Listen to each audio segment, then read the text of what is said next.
make a start. My name's George, and I work for Thoughtbot. We're a web and mobile consultancy. Most of the web stuff we do is with Rails, but I haven't always worked for Thoughtbot, and I haven't always worked with Rails. I spent more than a year writing Django for a couple of different startups.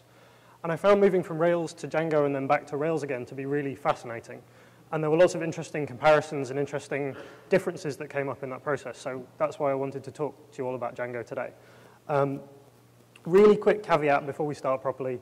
I've called this sleeping with the enemy. Django people aren't really the enemy. They're actually lovely if you get to know them. So, you know, this is a comparison, and I will be focusing on places where I think Django's made better decisions.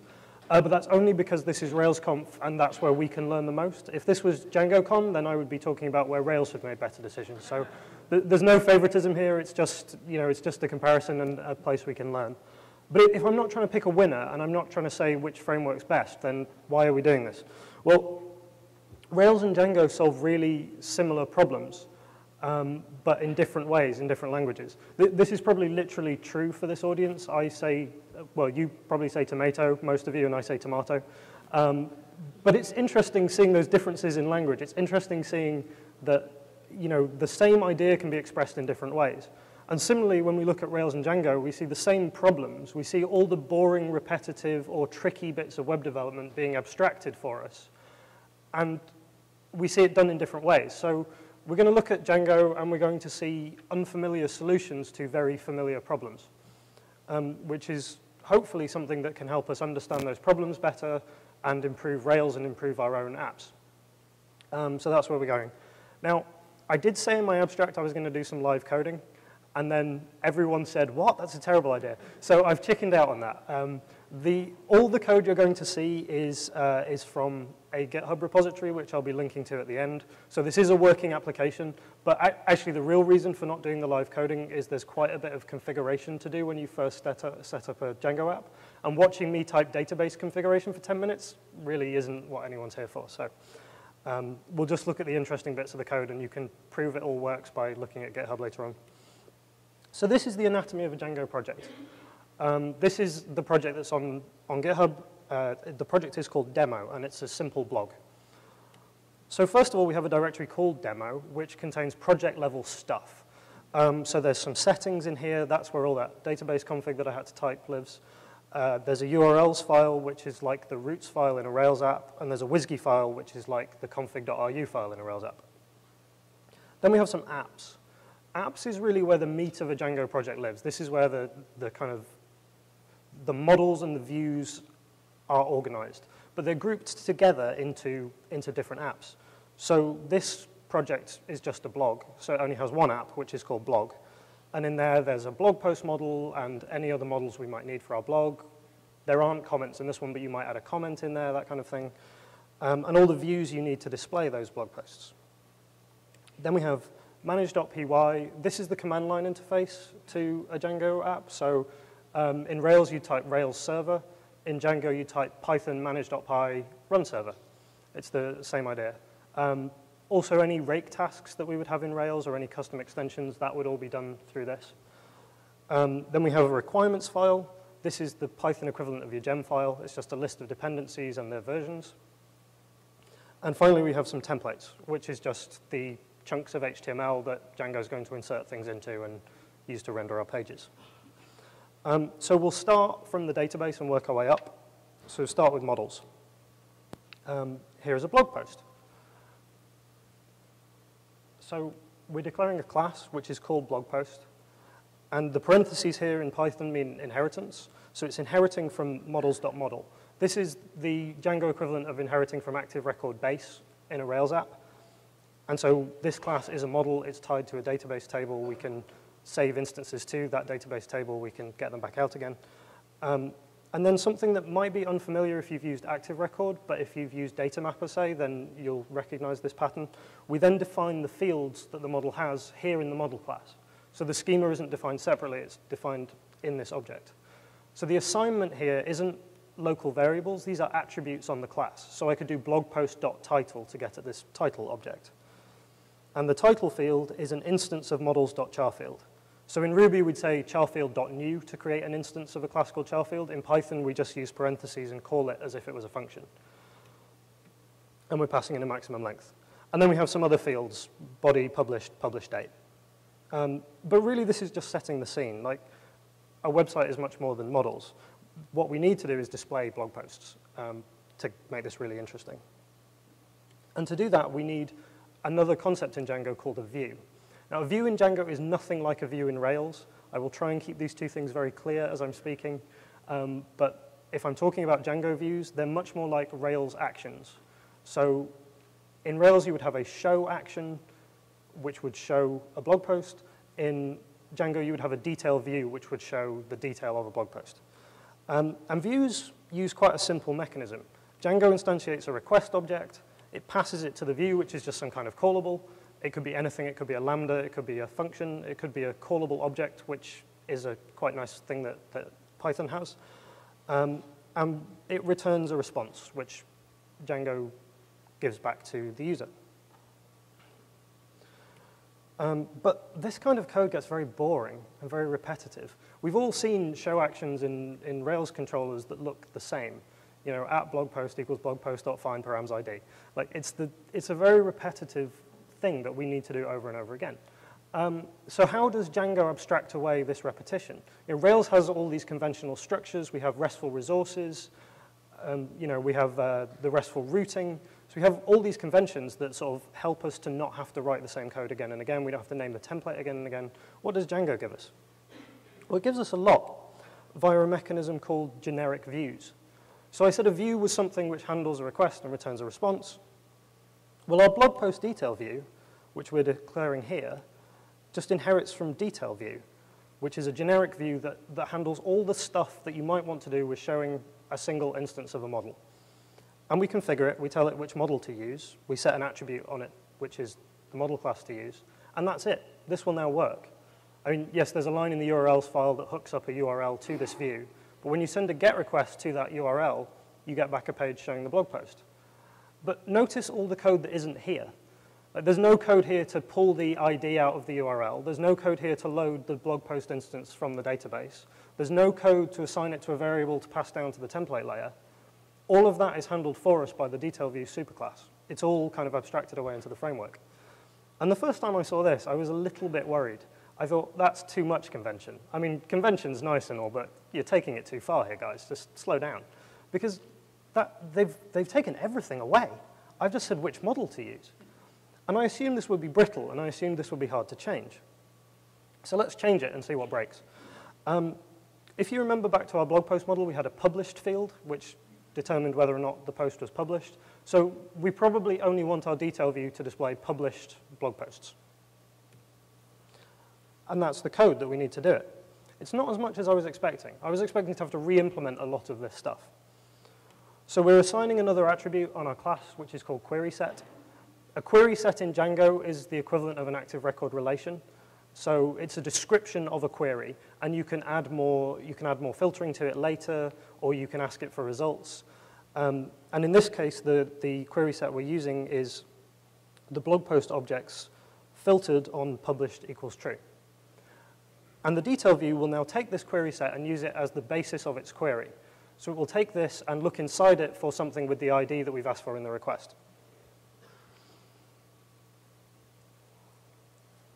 Which is all well and good. But we're doing this at class definition time. So it's still a little bit brittle, because this is a static query set that we're using. It can't change based on the properties of the request. So let's add previews to our blog. Let's say if you add $preview equals 1 to your URL, that you can see a blog post even if it's not been published. Well, here's the code. We've dropped our query set attribute, and instead we have a get query set method. The parameter self there is just the way that Python implements classes. You have to have a self parameter on every method. Some people hate it, some people don't notice it, but that's what that's there for. And then we just grab the current request from self, and we look at its get dictionary. That's the capital get there at the end of the highlighting. The get dictionary is, well, a dictionary is Python speak for hash. So it's just a hash with all the stuff from the query string parsed out so we can access it. And we look inside and see if there was something called preview. If there was, we return all the blog posts as a query set. And otherwise, we do the same filtering we were doing before.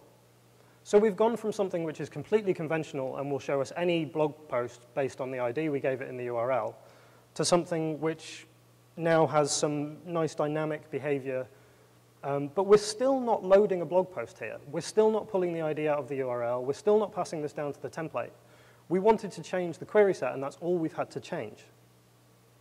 And in fact, there are many of these methods that we can override. So we've overridden getQuerySet, but behind the scenes, there's a lot more that we could do.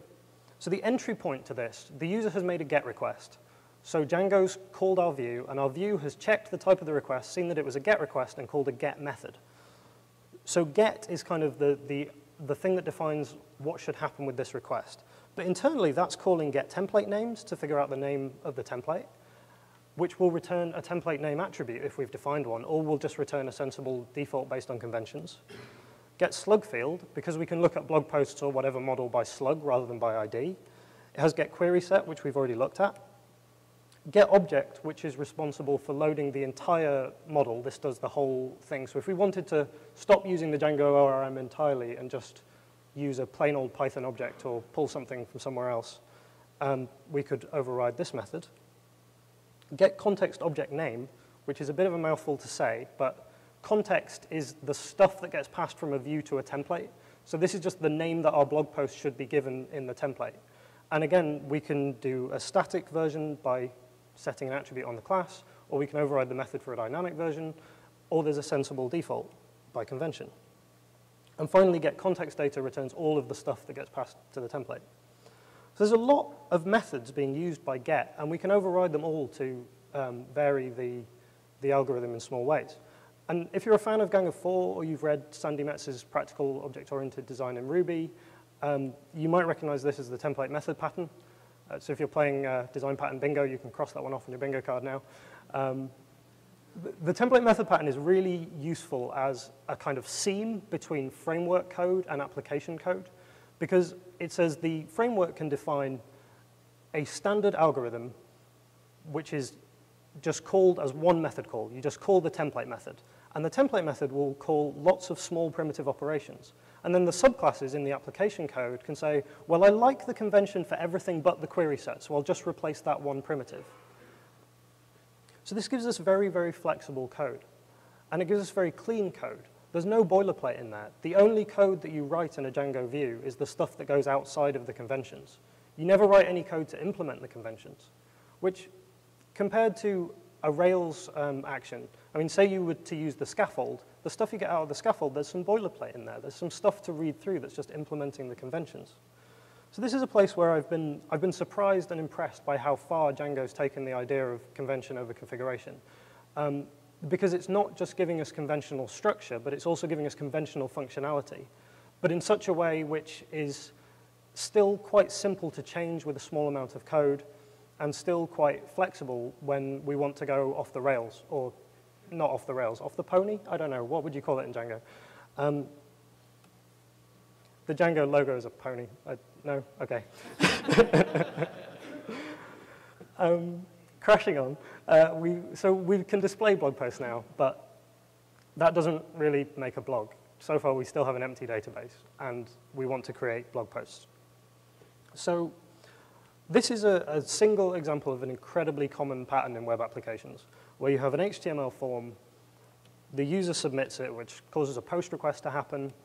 Some stuff happens in the framework and in the application, which results in some SQL, and the user's data ends up in our database. So this is incredibly common. Most web applications do this in a bunch of different ways in a bunch of different places. It's also terrifying. There's so much danger in this path. There's so much stuff that could go wrong. There's so many things that have to happen. I mean, there's CSRF vulnerabilities. There's SQL injection attacks. There's type conversion, because HTML forms only really know about strings, but databases know about all kinds of complex data types.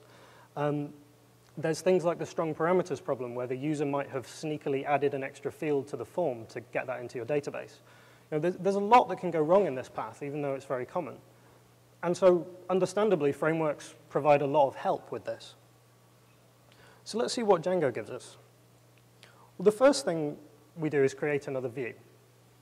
Remember, views were roughly equivalent to Rails actions. And in this case, we're using a create view, which is roughly equivalent to both the new and create actions in a Rails RESTful controller.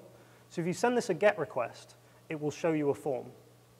And if you send it a POST request, it will process that form, and then if it's successful, redirect you somewhere, and if it's failed, then show you some nice error messages and things. So this is new and create kind of rolled into one. And again, there's a lot of convention happening here. We don't actually have to write very much code to get this working. But behind the scenes in here, there's another object in between the view and the model. The view and the model aren't interacting directly at any point. There's something called a form sitting in the way. This is possibly my favorite feature in all of Django. I get very excited about this. So the form itself is a collection of fields, and fields understand types. They just know about data types and type conversion. So if you give them, say it was a date field, you could give it a date, it would turn it into a string that the form can use. You give it a string from the form, it turns it into a date that the model can use. Sorry, there where I said form, I meant the HTML form. So you give it a date, it turns it into a string that the HTML form can understand, not the form object. The widget is responsible for user interface. So this understands HTML forms and HTTP and those kind of concerns, and it's at the bottom level of the stack. So concrete example, our blog post form needs a date for the publish date. So it's going to use a date field for that and a date select widget, which will render this kind of UI. So when we send a GET request to our view, the template is going to say, hey, form, render yourself. And the form is going to iterate over its fields and say, hey, render yourself. And the fields are going to say, hey, widget, render yourself. And the widgets will spit out the right HTML. And then when you submit the form, the data will flow back up in the opposite direction. So it will go through the widgets to the fields to the form. So let's use a custom form just so we can see this happening concretely in code. So here's our view again, our create view. We need to import a blog post form from wherever we're going to define it, because explicit imports a blessing and a curse of using Python. And then we tell our view that it needs to use that particular form class. And defining the form class looks like this. So there's a lot of code here. You can pretty much ignore the top 4 lines. They're just pulling stuff in from other places. They're just imports. So we're creating a blog post form which inherits from forms.modelForm. A model form is a form that's designed to deal with a model, which hopefully is clear from the naming. And that gives us 3 really useful things. One is that it can automatically derive its list of fields from the model's fields. 2 is that if you give it a model, it can populate its fields with the values from that model. And 3 is that it has a save method. You can say, hey, save yourself, and it will write the values it has back to the model instance that it's using, and then tell the model to save itself to the database.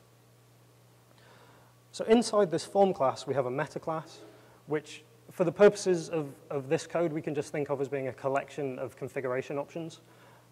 There's more going on, but it's not really important to understand this example.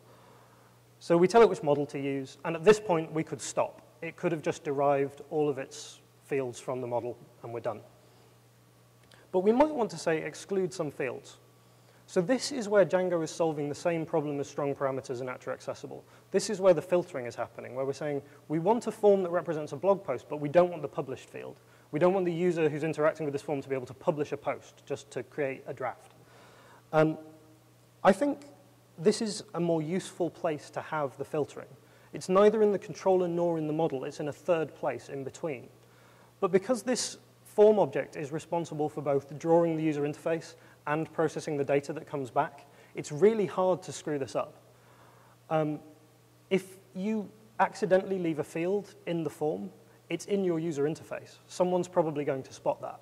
So if the checkbox to turn a user into an admin is in the user edit form, someone might notice before a user sneakily manages to put that in. This isn't a separate place where you have to go, oh, wait, I need to do some security filtering. This is a different concern. This is a separate thing to think about.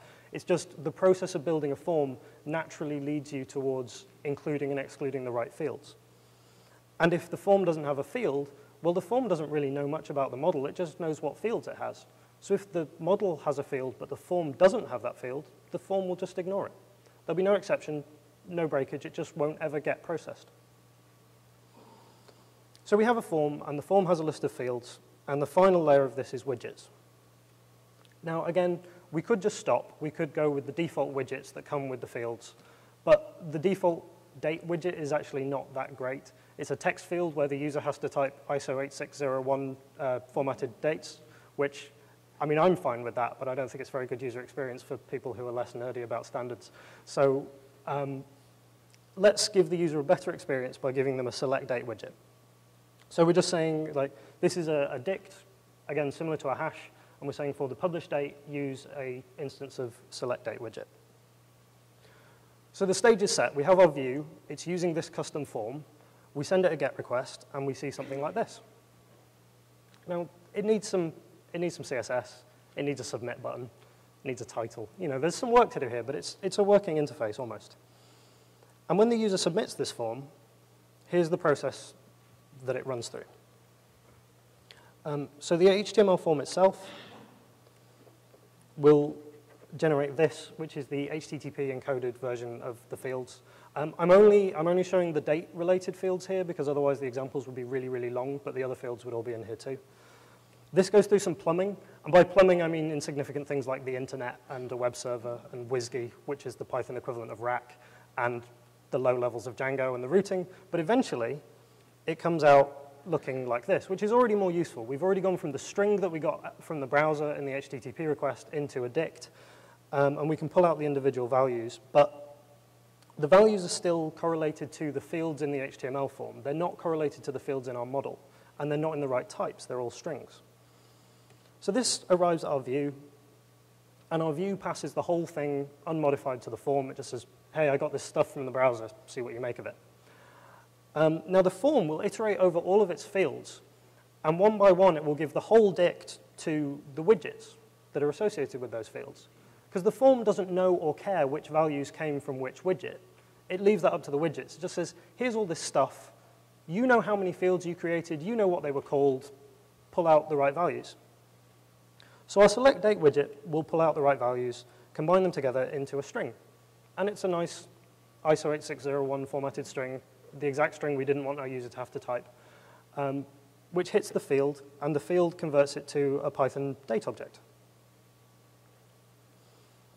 Now, once this has happened for each of the fields, they all give their values back to the form, and the form combines them into another dict. This is a dict that it calls cleaned data, because this data is valid, it's in the right types, it's been combined, so multiple fields are smashed down into one field where they need to be, and we have just the publish date is a date. And only then does it hit the model layer. Like at this point, because we're using a model form, it's given to the model and saved and written to our database. I think this is brilliant. But to explain why, let's compare it to the similar flow in Rails. So we would have a new action and a create action on our blog post controller. The new action would use form 4 in the view, and there would be a date select somewhere in that form. So when the form was submitted, we'd get something that looked a bit like this. So the keys are slightly more complicated, but so far it looks the same as the Python example, more or less. It goes through a very similar set of plumbing. There's the internet, there's the web server, there's rack instead of WSGI, there's Rails routing instead of Django routing. But eventually, it's converted into a hash, and it hits our code. It's given as the params property on our blog post controller. So our blog post controller will pull out just the blog post related stuff, and hopefully at this point we've remembered to use strong parameters and get the bits we wanted. And then that's given wholesale to the blog post, to the model. Now inside the model, there is a module mixed in called Active Record Attribute Assignment. This is inherited from Active Record Base.